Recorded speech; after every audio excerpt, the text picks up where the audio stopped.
right, boys and girls, it's time for Jerry's Outdoor Show.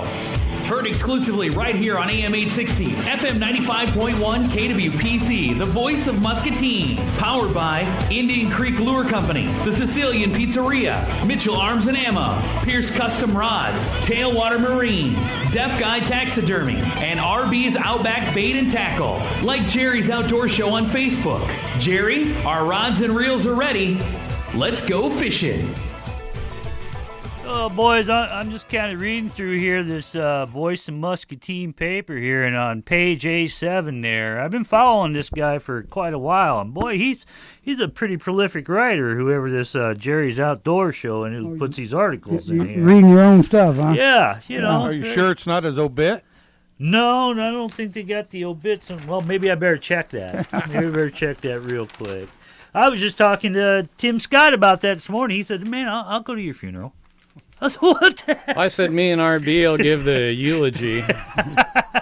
The great farewell. Yeah. These boys know something I know. Hey, you're on Jerry's Outdoor Show. Good morning. How you doing out there? For a Friday the 13th. Friday the 13th. You know what? I went out fishing this morning. How'd that work? Friday the 13th. There you go. There was nothing working, nothing biting. Now, Monday was a different story. You know, crappie were biting pretty good, but this morning, nothing. Right at daybreak? Right at daybreak. Was out there at 6 o'clock, was on the water. It got done about 8 o'clock, nothing moving, nothing. You know, because usually if I go out there real early, there's big splashes. You can see stuff boiling, nothing. And guess what? Lo and behold, the sun come out, and bright blue skies without a cloud above us. High pressure is not your friend, my friends. You know, how's... Yeah. You know, we went out last Friday. Me and Randy went out after the show, and we went fishing. We took Buckshot with us, his grandson, and a more inquisitive 5-year-old you will never meet, folks. Hey, Grandpa. Hey, Jerry. Hey, Grandpa. Hey, Jerry. Hey, Grandpa. How good? A lot of conversation. And anyway, we went out, and water was a little high.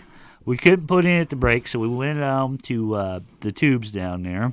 Which is Port Louisa. And put in there. And I did my impersonation of Jesus and walked across the water there to get into the boat.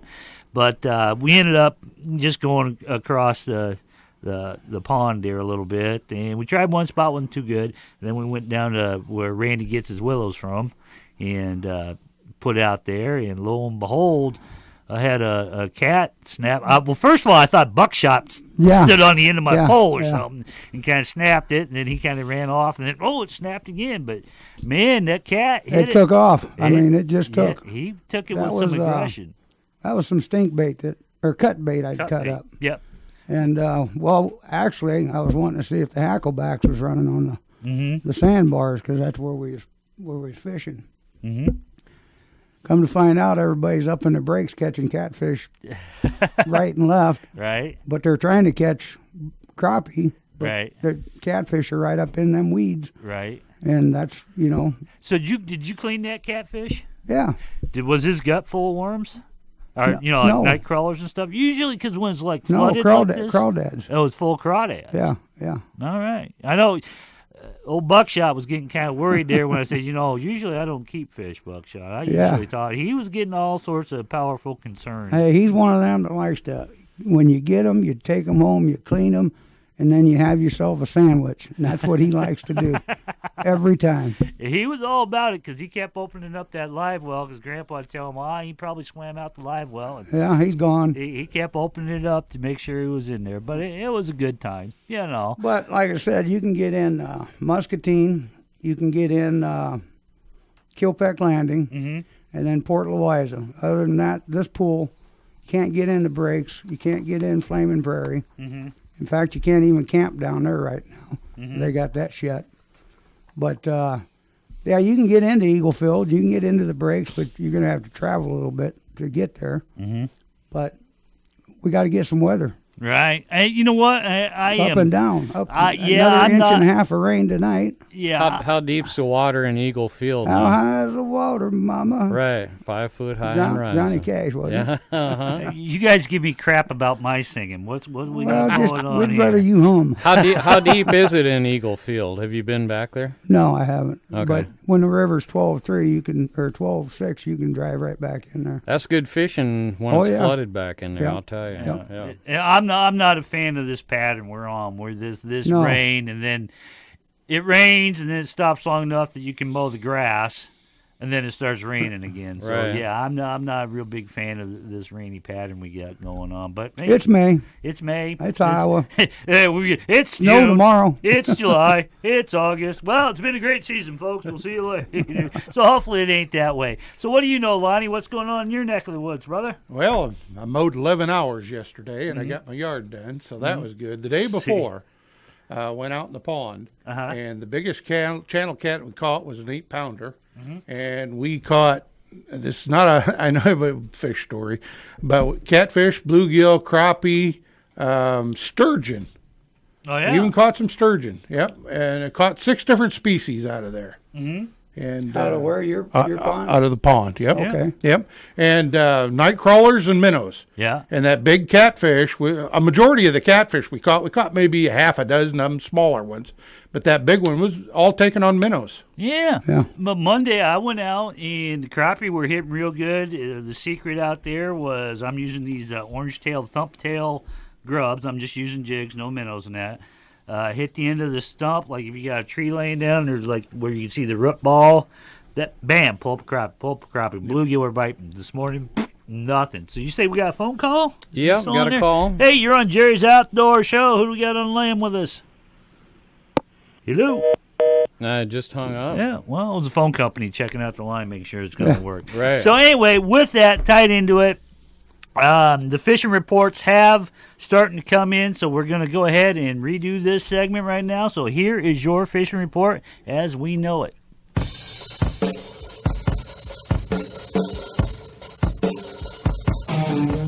Listen up. You're going to want to sharpen your pencils and take some notes. It's time for the Fishing Report, brought to you by the Sicilian Pizzeria in Wilton, Iowa. They have pizza, subs, wings, and a whole lot more. Hey, come in and try a Jerry's Outdoor Show specialty pizza. That's the Sicilian Pizzeria, where they deliver everything except babies. Okay, what we got going on right now down in Big Hollow, black crappie, the rated fair. You can catch crappies out in about 4 foot of water around trees. When it warms back up, expect them to head right back into the shallow area. Bluegill, they're rated as fair down there. Fishing is a little bit hit or miss right now. Find the sunlit bays out of the wind, and they should be there. And the water temp down there is back up in the 60s. So your fishing's going to be a little hit and miss down there at Big Hollow Lake. Up at the res right now, they're at their normal spring pool of 679. The lake will begin to raise to summer pool starting after the weekend. Boating above Bobber's Marina up there is not recommended at this time. But the black crappie are fair. Same thing. Warm days, try very shallow rock and wood. On colder days, try brush piles off the bank a bit. Channel catfish, they're rated as fair at the res. White crappie, same thing. Same places you're going to pick those up. Deep Lakes Park. Largemouth bass are good. The bass seem to be most active fish at deep lakes right now. Work the habitat, the water where the fish can hide under something like brush piles, overhanging trees, etc. Did you ever find one of them down there? No, I don't know. But you know what? I've only been in a couple of them. I haven't explored all the pits that are down there. Yeah. So Lake Chester and Lake Jewel, where you can put a boat in, yeah, there's not too much hanging over the water unless somebody took a chainsaw. They're starting to roll over down there, too. Okay. Let's see. This says water temp is about 62 on Monday, and the water is very clear. The bluegill, their rate is fair. They're picking up some nice bluegills. Again, try fishing the cover. You want to slim down everything a little bit because that water is super clear. Diamond Lake, excellent for black crappie. They're catching about 9 to 11 inch range. Tube jigs have been most productive. Chartreuse and black have been working very well. Bluegill are rated fair. And remember, at Diamond Lake out there, no minnows are allowed. Iowa Lake, look for fish around shallow rock and brush, especially on warmer days. That's going to be a reoccurring thing to all these places. Black crappie, bluegill, and largemouth bass are all rated as fair there. It's been a while since I did this, so if I sound like I'm running out of breath and trying to read too fast, I'm a little bit out of practice. Lake McBride, walleye and largemouth bass are fair. For the walleye anglers, Swallow. La la la la. Help him out, RB. Help him out. Anglers, trolling, spinner rigs, and crankbaits have some success. Most fish are between 13 and 18 inches. Black crappie at Lake Saguma is a little slow. They're using jigs and minnows down there. Largemouth bass are rated as fair at Lake Saguma. Walleye is also fair down there at Lake Saguma. Use jigs tipped with minnow along dam, riprap shores. Lost Grove Lake, that's up there by Eldridge. Black crappie are rated as good. The crappies are in pretty shallow earlier this week. The cool down forecasted for this weekend may change that a little bit. Mississippi River, pool 16. Channel catfish, they're fair. There's some being caught around Sunset Marina, up by the 280 bridge. Smallmouth bass, they're rated as fair in the Sylvan Slough. Walleye, they're fair. A few walleyes are being caught in Sylvan Slough. Try vertical jigging with minnows, pulling a three-way with stick baits. Some walleyes are being caught along the wing dams by Credit Island. Pool 17, that's our pool. Right now, flood stage is at 15 feet. It's saying here that the river's running about 10-9, and Big Timber is closed due to high water. So Yes, like sir. you were saying. So basically that's the fishing report that we know that's going on. I pull these off the DNR. Who knows when they post them? I just try to, toss it out there. So now that we're in the recreational season, people are getting out there. They want to go to these other places and that, and we'll try to have that for you every week. But it changes in a 24-hour period. Now, you're saying Muscatine's open. You can get in down at Muscatine, Mm-hmm. and then your next one is Kilpeck. Kilpeck. And then, like I said, the last one's Port Louisa. Mm-hmm. So, but that's the weekend. We'll have to see what happens tonight when that storm rolls in. Do we still have that person on the phone, Tim? No. Nope. They hung up. Hung up a second time. All right, cool beans. But anyway, that's what's going on now. Now, your second shop down there, now that's open and that's running pretty good right now. Yeah, we're 6 to 2 or 6 to 10, and then 2 to 6, and then she's got Saturday, Sunday till 8 o'clock, I believe. Okay. So now, have you came up with a name for it yet? For your second shop? I'm just leaving it the same. How about RB's Out Shack? Out Shack. No. The thing is, the reason why you did this was because it's halfway to your other shop. Help And out the Muscatine people. It's a lot faster for people who just want to get in there, get some worms and minnows, and then head across the levee or whatever. So I think what we should go with is RB's half-assed bait shop. I like that. Yeah, you can answer the phone. Hey, this is RB's half-assed. And then it'd be somebody for flooring. But other than that, but you say it's been a little slow on bait sales this week. Yeah, it's been slow at both shops. So I had some guys, two couple, come down and they're going to Lake Saguma. Yeah, and because I guess they've been doing pretty good down there. Yeah. All right, now our caller's back again. Hey, you're on Jerry's Outdoor Show. Who do we got on with us? Hey, Jerry, this is Al. How you doing? How you doing, Al? Pretty good, pretty good. Just got back from Oklahoma a few days ago. I've missed you the last couple of weeks. Oh, yeah? What were you doing in Oklahoma? Down there fishing. Yeah, you doing good? Yeah, real good. Got a nephew's got a place down on 10 Killer, and yeah, we slayed them. Nice crappies, 12 up to 18 and a quarter. Pretty good size ones. Yeah. Well, I guess. Yeah, and caught a lot of 16, 17-inch ones and that. A lot of white bass and smallmouth and largemouth. They got slot limits on them, so we done all right. I just wondered, I heard you say about the high temperature, high pressure you don't like, but how about on the full moon coming up? On the full moon coming up, you know, full moon's next Saturday. Well, you know what? There's a couple different theories, and we can bring this up. I really don't pay much attention to the full moon or the moon phases. You know, there are a lot of people believe that when the full moon's out, they'll feed more actively when the full moon's out or a couple days afterwards. I never really did much study of it. I mean, Lonnie and Randy, do you guys have an opinion on it? Well, we had a segment on that last year. Right. The pull of the moon and the sun and the stars. Well, that's more so lunar, but as far as just the full moon itself. I know from my experience, waterfowl hunting, when you get into a full moon, they have a tendency to feed at night. So I see the full moon patterns affecting waterfowl and mammals more than they do fish. Mm-hmm. So, what's your opinion, Al? What's your opinion on it? Down there in Oklahoma, we was catching a lot of the males, and then one night there we went out about 5, and you could see the moon starting to come up over the trees, and I said, the guys, bear down because it's going to get good here. In 2 hours, we had 25, and they were all the nice big-sized ones. Mm-hmm. And then the next day, the motor took a crap, so then we come home the next day. All right, so full moon is good for crappie fishing, but it's hell on your motor. I like it on crappie bass when I used to fish bass all the time out in western Iowa. I love the full moon. Well, you know, if that works for you, like I said, I never did much studying on it to see if it made a difference because I'm going, you know, I go out right in the middle. If it stops raining for 20 minutes, I go out.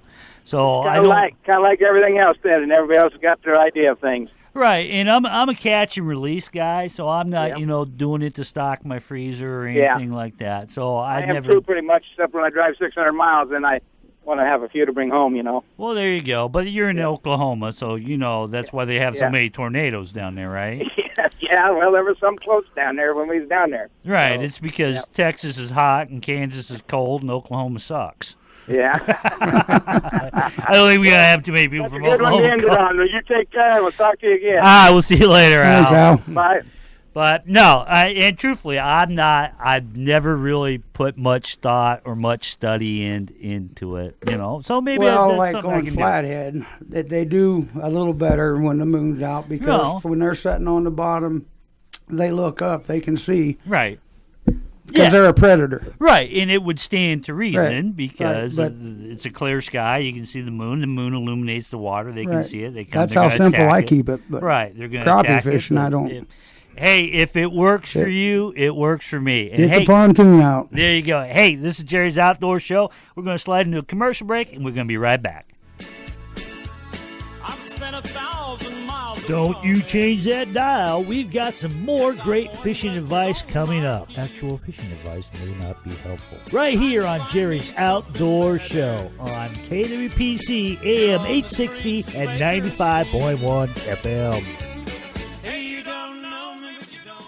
Are you looking for a reliable taxidermist who does superior work? Here's taxidermist Shannon Spooner telling you in sign language why he's the best around.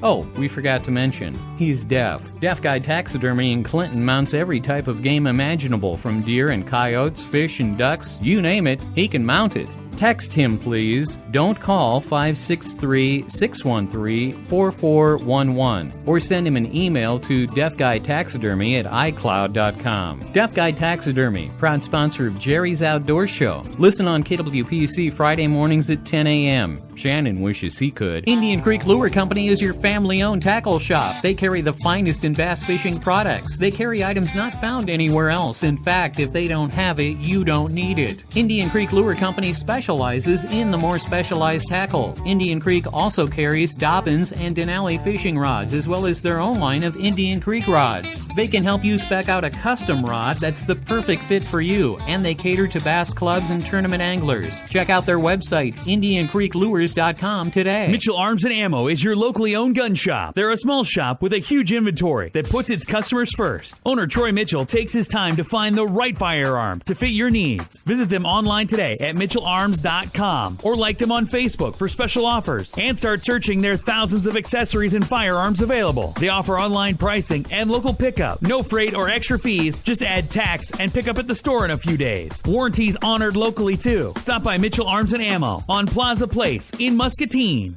From the Port Louisa News Studio and Trailer House, here's Inside the Outdoors with Hermit Longhorn. Well, says here the Iowa Department of Natural Resources is watching Brushy Creek Lake after water samples collected last fall contained juvenile zebra mussels. It is illegal to possess or transport prohibited aquatic invasive species such as zebra mussels in Iowa. What? I don't know how zebra mussels got into the creek. Heck, Lester, I guess some zebras from Africa must have been swimming in the creek and one must have drowned. Well, say a prayer then if you want to. An Atalissa man was arrested over the weekend at Weiss Slough for noodling snapping turtles. Noodling is illegal in Iowa and is the act of sticking your hand underwater and taking aquatic wildlife out of their nesting spots. I know it. Heck, I noodle all the time on the guitar. You know, just picking away with no sense of direction and all. How am I going to write songs if noodling's illegal? Now, here's some good news, Lester. The annual Iowa Free Fishing Weekend is set for June 3rd, 4th, and 5th. This is a statewide event where Iowa residents that don't have a fishing license can fish for free.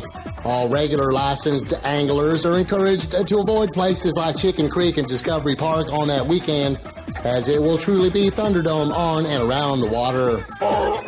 No, Lester, I don't know if Mad Max is going to be there. No, I don't know if he's still mad. We could take an extra 6-pack of Slicks, though, to give it to him. That'll cheer him up. All right, then.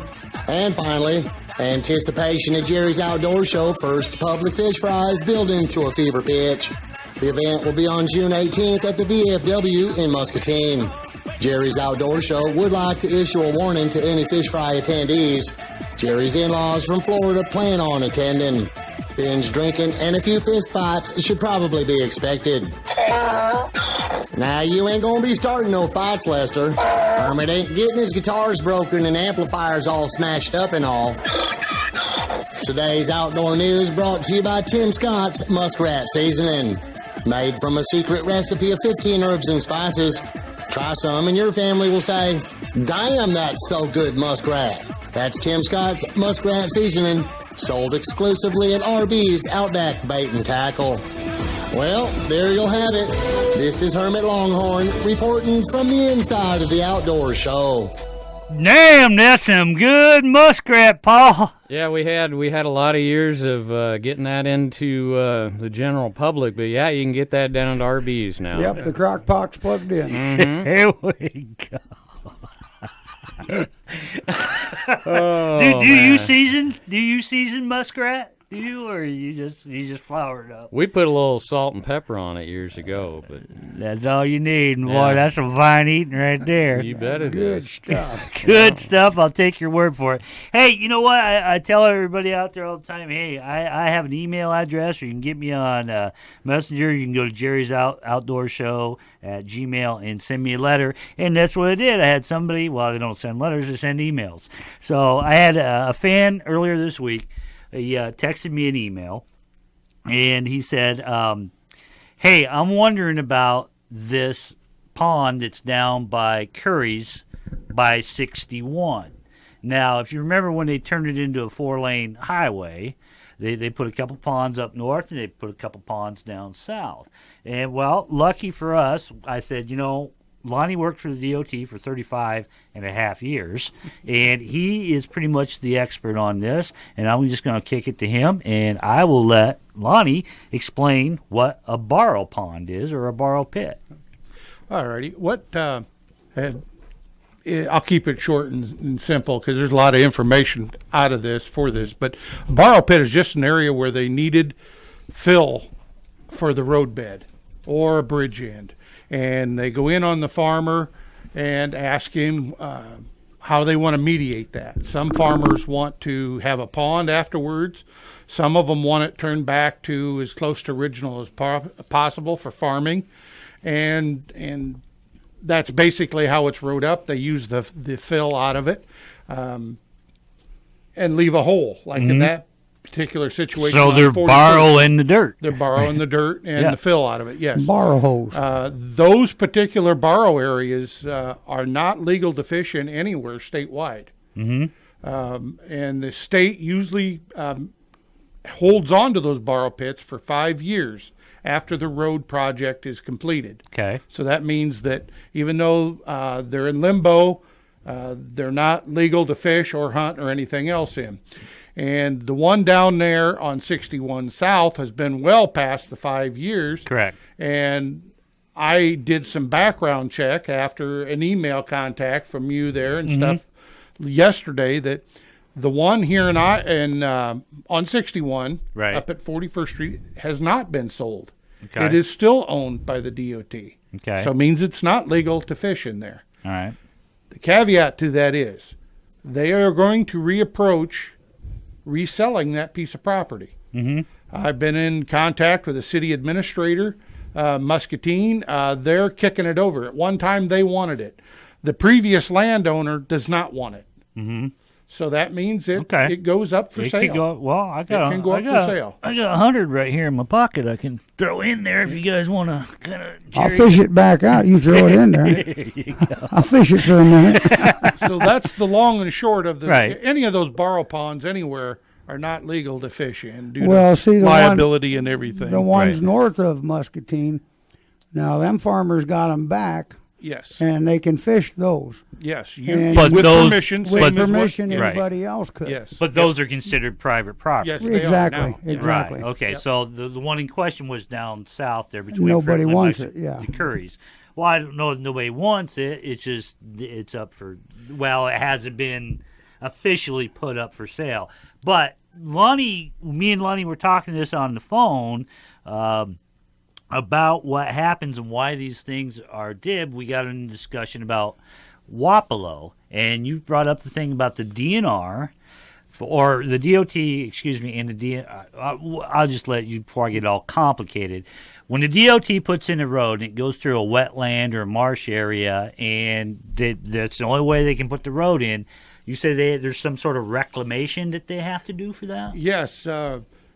Anywhere for every acre they take out of service of a wetland, an acre and a half to 2 acres is then replaced somewhere in the state of Iowa, preferably along the area in which the borrow area right. was taken.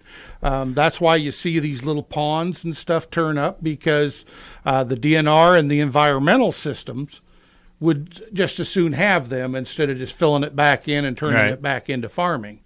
So, yeah, and the biggest hurdle if you're familiar with the 61 South area, you know that they're working south of Wapello and they're working north of Wapello. Well, you go to the Iowa River bottom, right there where it drops over to the Iowa River Bridge, and there's 6 bridges between there and Wapello. You leave Wapello, there's another bridge south of Wapello, and then you go up out of the river bottom. That's called Jameson's Hill. Okay. Now, when I still worked there, part of the issue was are we going to go around Wapello, or were we going to go through Wapello with the 61 project?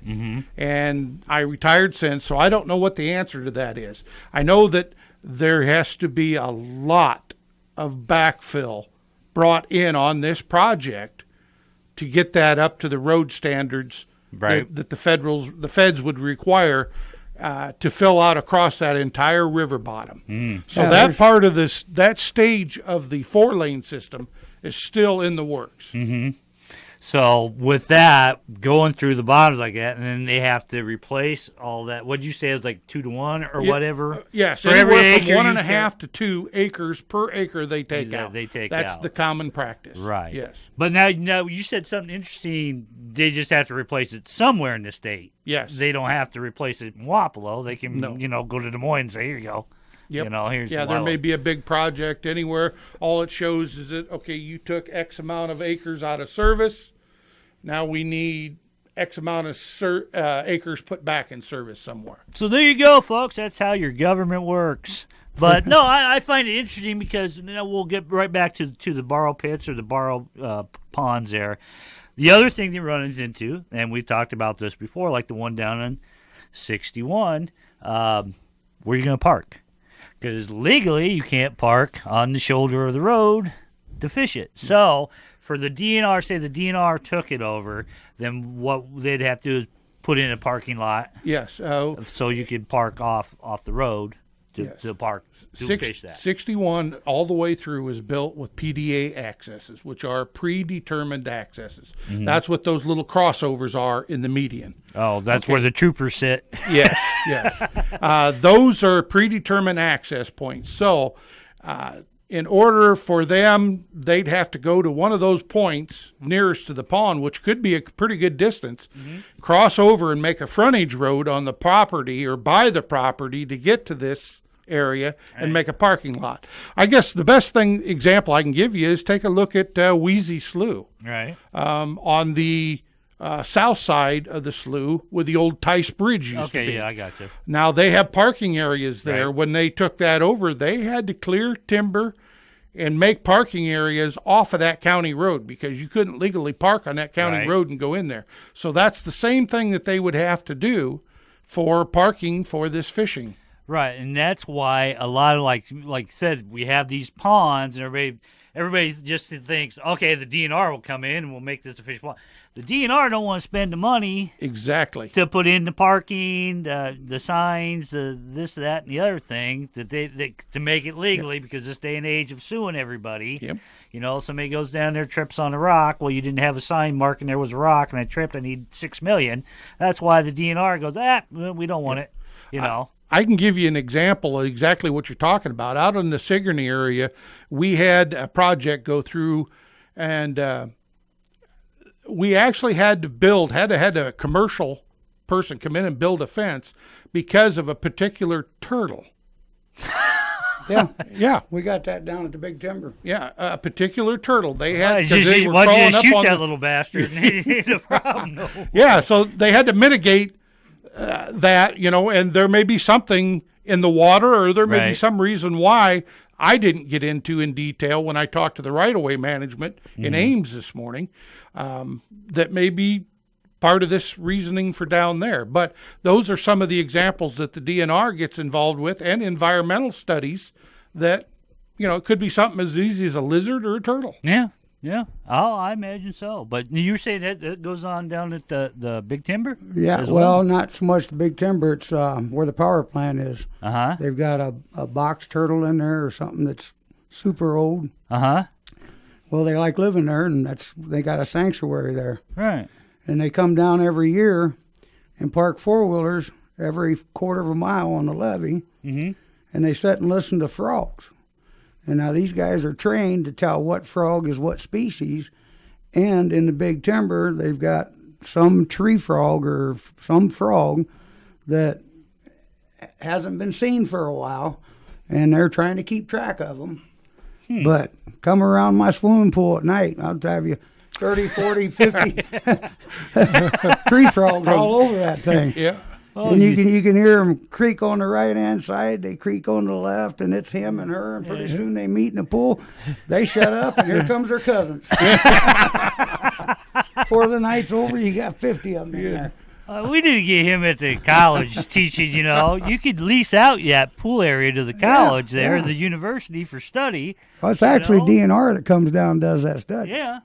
So, awesome. So we learned about the borrow pits this morning. We've learned about the mating rituals of frogs in Randy's swimming pool. Orgies, yeah. And some turtle that likes to hang out by the generating plant. So, see, we're just a wealth of information on this show.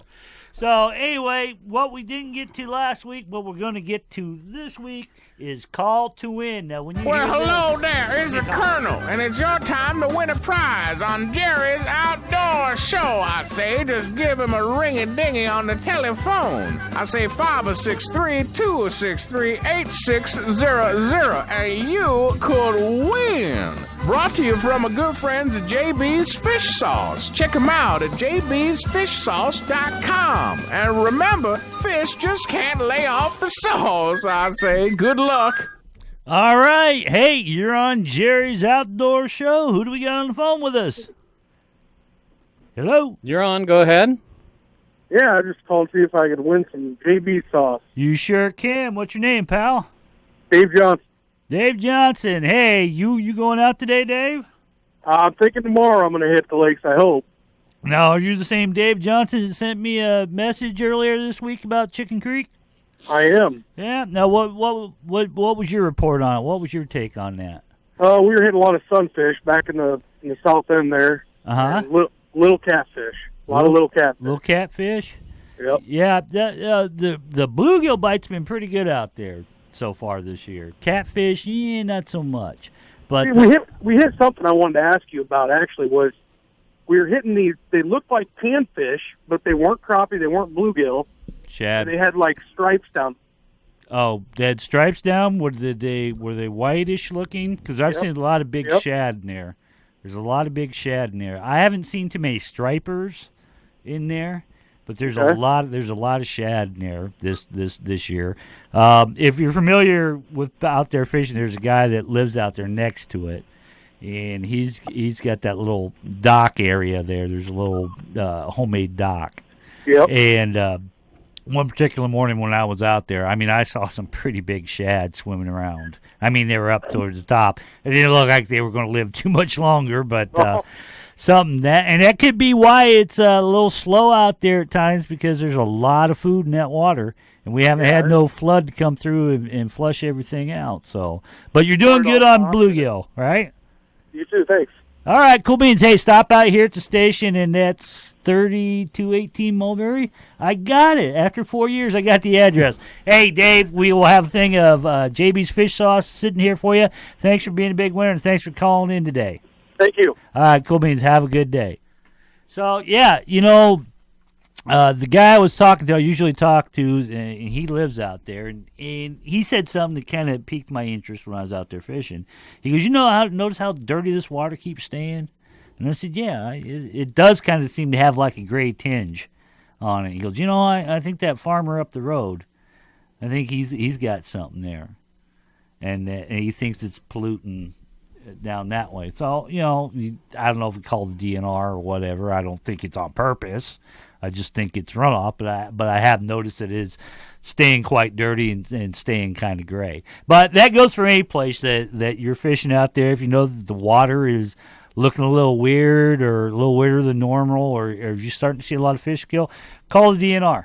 They'll be more than happy to come out and kind of look find things out what's going on. Yeah. Now, I don't have the fish kill, but I've got that same stained water. And I just contributed to his amount of rain and moisture that we've got, so far. And then, a lot of the dried leaves and stuff has fallen in. I know there was a couple of days on the river, the photosynthesis that causes that foam. Right. It was just outrageous on the Cedar River. Well, great big chunks of it. So. Well, the thing I know is there's usually out there at Chicken Creek, we don't have big algae blooms all the time. Well, there's already one that's happened out there. So it's like a lot of stuff. And like I said, it's more gray than it is green because I've fished it forever. So, hey, if it takes some looking into, if Joe stops down there and takes a look at, hey, you guys are nuts, don't worry about it, it's nothing. But, it just seems a lot dirtier, and I mean not just naturally dirtier. It just seems like there's something in there, and maybe that's why the fish bite. RB, I was over there in Bass Island last summer standing there with a bunch of old boys in the water, and all of a sudden there was this yellow water. And I was like, what's that? That's Bear what beach? Bear Bass. Island. Bear Bass Island. Well, that, Tim Scott, that all depends. Right. Were you in the water? I was in the water. Yeah. It suddenly got warmer. I seen it coming this way, and I was gonna say, were you downstream or upstream? I was downstream, and I got off the end of on the island there. So hey, real quick one. Tim brought this up this morning. Have you guys noticed that? Man, we got a lot of pelicans around here lately. They're back. They're back. I saw probably 20 of them up around the tower this morning. They was eyeing that pond out here, right over here. Oh, yeah. They can do a lot of damage. Oh, yeah. Well, they can also decimate the shad population. But other than that, hey, we are going to slide into a commercial break, and we're going to be right back. We do have a caller. You want to take this caller real quick? No, that's probably my interview. Oh, okay. All right. Professionalism. There you go. Hey, you're listening to Jerry's Outdoor Show on KWPC 860 AM and 95.1 FM. Well, what the hell is supposed to do, you moron?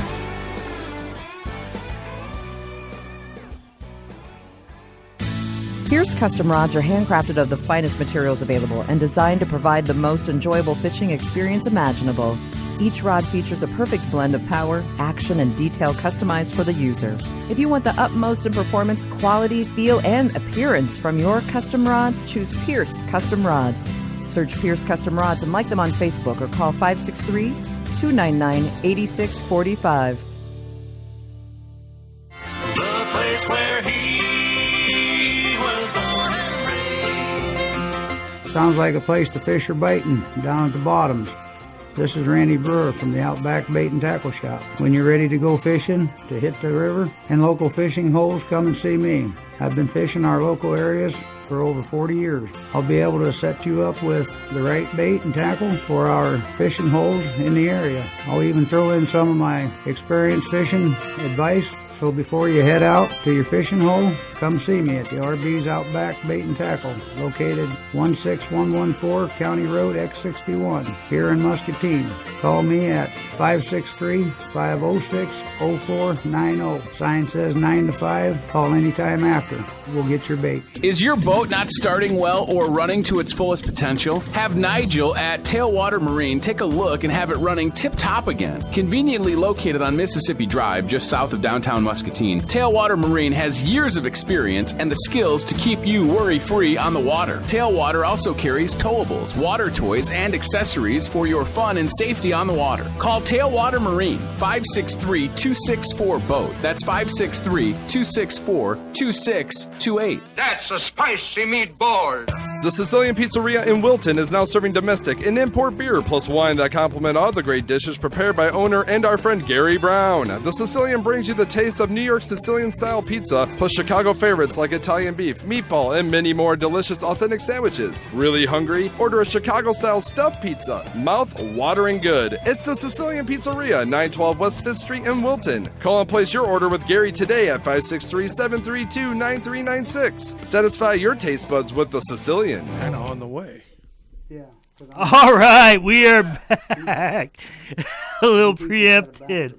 You know, folks out there in Radio Land, when it comes to bass fishing shows on TV, these days I can pretty much draw a mental picture for you. Other than a couple standouts that are out there, 98% of the rest of the shows that I see go like this. Guy gets in the boat.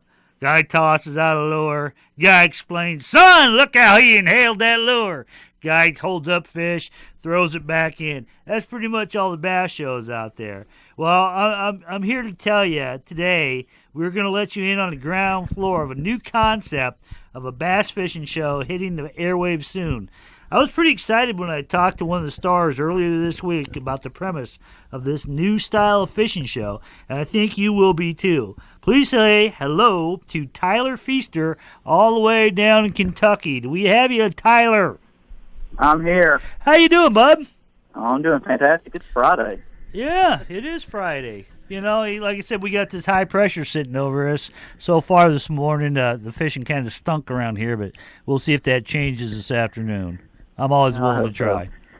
So tell us, Tyler, what is this new fishing show you and your partner Shane Richardson's got coming out? Yeah, it's going to be called The Next Big Bait. The concept behind it is to kind of highlight small and medium-sized bait companies and compete them against each other in a tournament bracket-style format along a series of television shows. And obviously, towards the end of it, you're going to crown the champion who will become the next big bait. So it's definitely unique. I mean, I guess imagine taking the anticipation of a TV show like, The Voice or Survivor, right, where you're, wanting to tune in next week to see who's making the next round. Right. And then also combine that with, the excitement of college basketball, March Madness, blend that in with fishing, and you've got the most unique fishing television show in outdoors history. Mm-hmm. Yeah, I was pretty excited when I talked to you guys, about it. I was like, man, that's awesome. I'm just surprised nobody's ever came up with that idea before. But I like the fact that you're using these smaller, like we talk about on the show all the time. Randy's in the bait business. I was in the bait business. 90% of the stuff out there is these smaller mom and pop operations, guys working a That's full-time pretty much job. what we buy. Right, and Local. got a garage, and it works. So you guys are taking that kind of format and putting it up on the big screen, so to say. Correct? Yeah, that's right. It's going to be a lot of fun. We actually got our first bait submission today from one of the small bait companies for us to review. Awesome. So now, when I talk to your partner and I talk to you, you're actually in Kentucky and Shane's in Texas. That's correct. So how's this show going to work? You're going to fish different lakes with, you tell us how it works. Yeah, I mean, Shane and I mean, the bait companies are obviously going to be going up against each other. But Shane and I, just for the fun of it and no prizes involved whatsoever, just to add a funny entertainment factor, are going to be competing against each other as well. We'll both have our own separate filming crews. We'll be traveling the United States, fishing different locations, and over the course of a year to get the show filmed. And really the main reason for that is to provide a... I want to go. Pick me. I want to go. Well, that's great. We're going to have some each one of us is going to have a new co-angler each week, and we're going to get some veterans involved, some local tournament guys. There you go. Get the youth involved, some college anglers and high school anglers. Get some of our sponsors, ProStats, on there with us. It's going to be a lot of fun, and we really just want to highlight all these small businesses that make excellent products that just haven't had the opportunity to get their bait in the right hands to get the limelight that they need. Right, and like I said, from my days of running a bait shop, there was a lot of stuff, a lot of people come in asking for it, and man, it took some doing to find it, but, most of the time I can find them. And, for example, there was an old boy that made Woody lures or something like that out of Missouri. And I finally tracked him down and gave him a call. I quit making those years ago. And people just love them. Another fine example is the J&N dip worms. Right. It's a local favorite. Everybody loves them. If you ain't got it, by God, Widowmakers. Yeah, Widowmakers up there in North Liberty. Yeah. There's just tons and tons and tons. And I think it's awesome that you guys are kind of putting this platform out there. So give us a little background. Who is Tyler Feaster? I mean, I've grown up on the water my entire life. The family vacation every year since I was in diapers was, Memorial Day, 4th of July, Labor Day, we're at the lake. So, I've fished my entire life, and, that's my vacation to me. But I've worked in the automotive industry for 10 years, and I'm looking to change that. Mm-hmm. Yeah. I'm working on my 10-year anniversary in July with my wonderful wife. I've got 2 strapping young boys. Awesome. Who I'm trying to get my darndest into fishing. My oldest one loves it, and my youngest one loves it for about 5 minutes. He must be about 7. 8 years old. There you go. There you go. Absolutely. So have you guys started filming yet? We haven't started filming. I just recently filmed for a television show called Gone Fishing Pro. It's a new show airing on the Hunting Channel this year through Dish Network. We just wrapped it up a couple weekends ago. It airs in July. Uh-huh. But we're just getting all the nuts and bolts together. We've got everything moving forward, and we anticipate to start airing no later than the beginning of July, and that gives us a full year to really, put the baits in their prime time. Obviously, I'm not going to fish topwater in 45-degree water temperature, right. So we want to make sure we put enough filming time in there to give a level playing field for all the different styles of baits that we're going to be getting. Okay, so now we're talking about the next big bait show coming out. Now, when and what channels is the show going to be on? You have that much? Third quarter. It'll start in the third quarter of 2017 on the Pursuit Channel. Okay, the Pursuit Channel. Okay, that's pretty awesome. I mean, did you guys were you approached, or did you guys say, "Hey, we got a fantastic idea. Let's see if we can throw it out there and see who will bite," sort of say?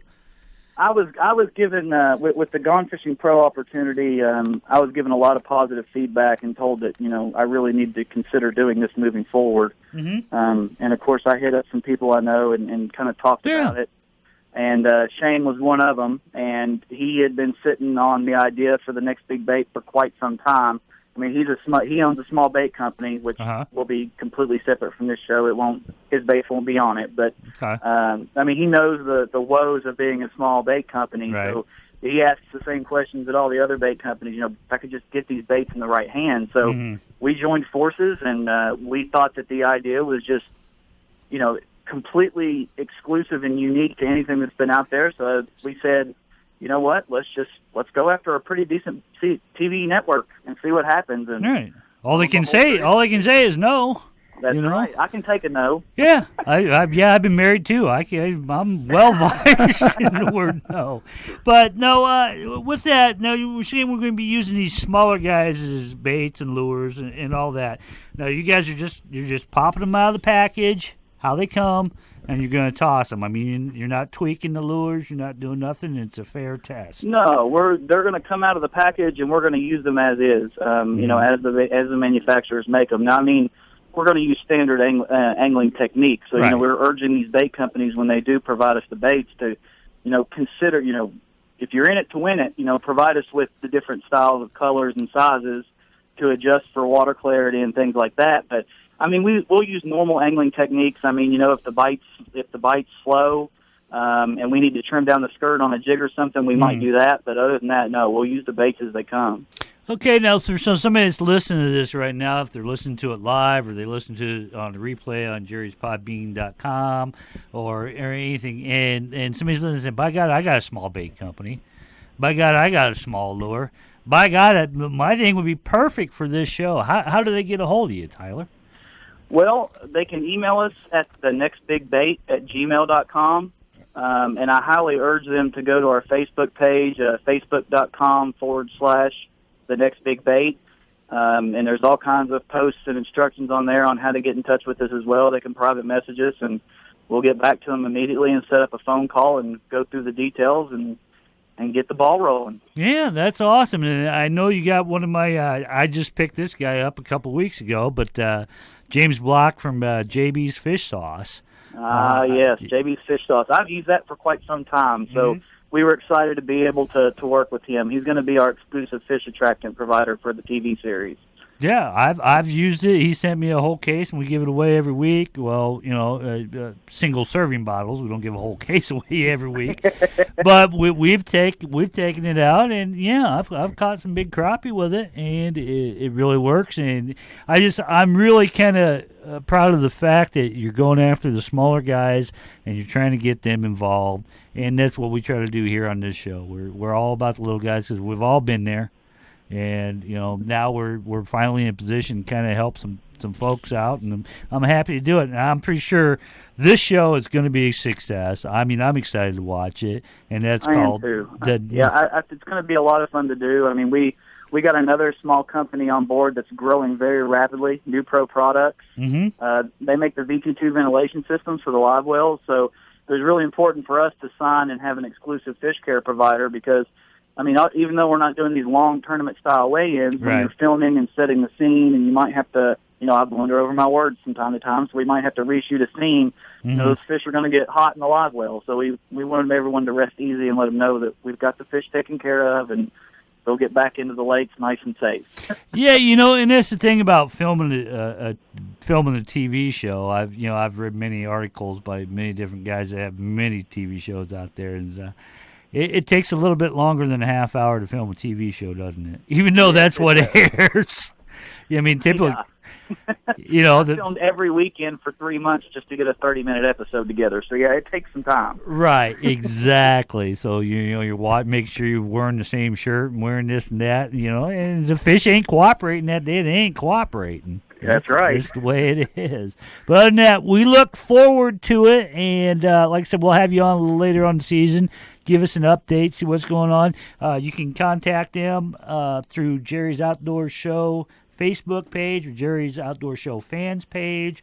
We'll have a bunch of more stuff coming up about Tyler. Like I said, we'll talk to you a little later in the season and see how things going. You have a great day, Tyler. You got anything else to add? No, man. I urge everybody. You know, if you're making a small bait, I don't care if it's out of your garage or in your family room while you're watching TV. This is your chance, guys. Get in touch with us. Absolutely. And like I said, go check it out. It looks like a great premise, and I'm more than happy to have you on again, and happy that you took time out today to be here. No, it's been a pleasure. Thank you so much. All right, we'll see you, Tyler. All right, bye-bye. All right, thanks. Yeah, guys, that show, yeah. I looked through the premise of it, and it's like, by God, you know, how could... I'm gonna get my Billy Bass off the wall, take it out flathead fishing. You know, you just talk to it, and it wiggles. Yeah, catch a big flathead with it. That'll be my bait for the show. Billy bass. Okay, I'm sure right now that Tyler and Shane are fighting over who gets to be in the boat with RB. It's all night fishing. So, other than that, no, I mean, it's an interesting concept. Like I said, I don't know if you guys watch much fishing on TV. I don't. I mean, after, a couple of years, like, they're all pretty much the same. something like that I'd watch. Right. Just to see exactly what local stuff is out there. Right, exactly. And like I said, the only other fishing show I really ever watch is the River Monsters. Who was that one old boy when we was kids? Was it Virgil Ward? Yeah. Yes. Yeah, that was a good show. That's where That was a Virgil good goes. show. Yeah.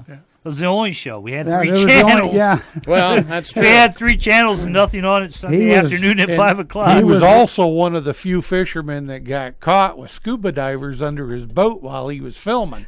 Oh, really? Yes. Okay. Lonnie He was way ahead of himself. Lonnie just shattered a Don't break the bunch bubble. of dreams out there.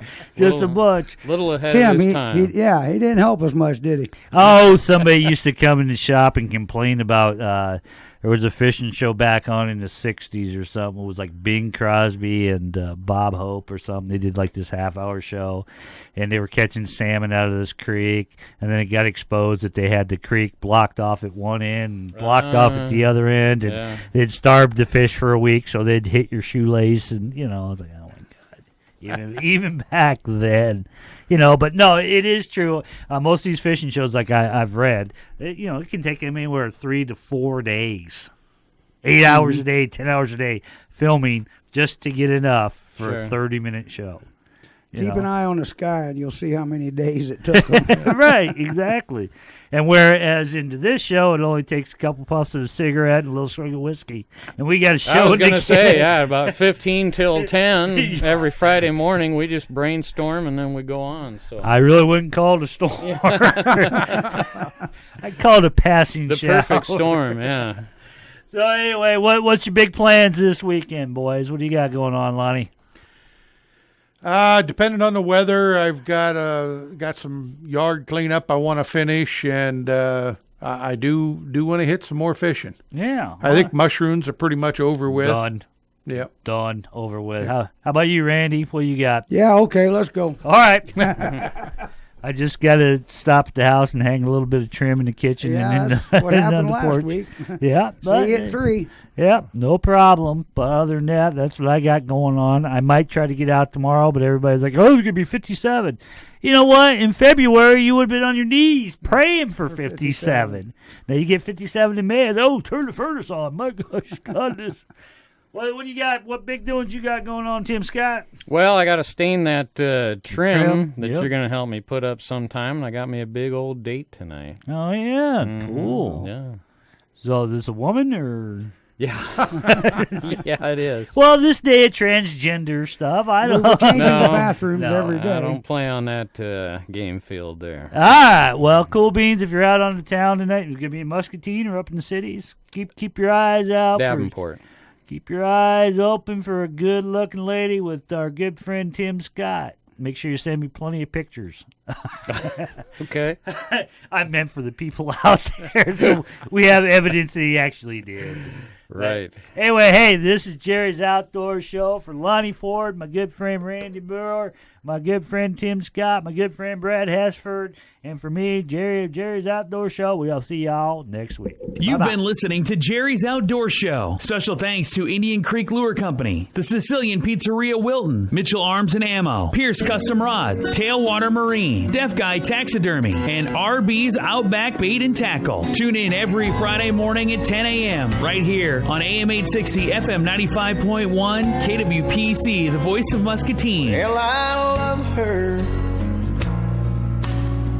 but I love to fish. I spend all day out on this lake, and hell is all I can. We are so glad you came. Bye-bye. Bye-bye. Bye-bye. Bye. Bye-bye. Remember, please discard all candy wrappers and popcorn containers in the nearest trash receptacle.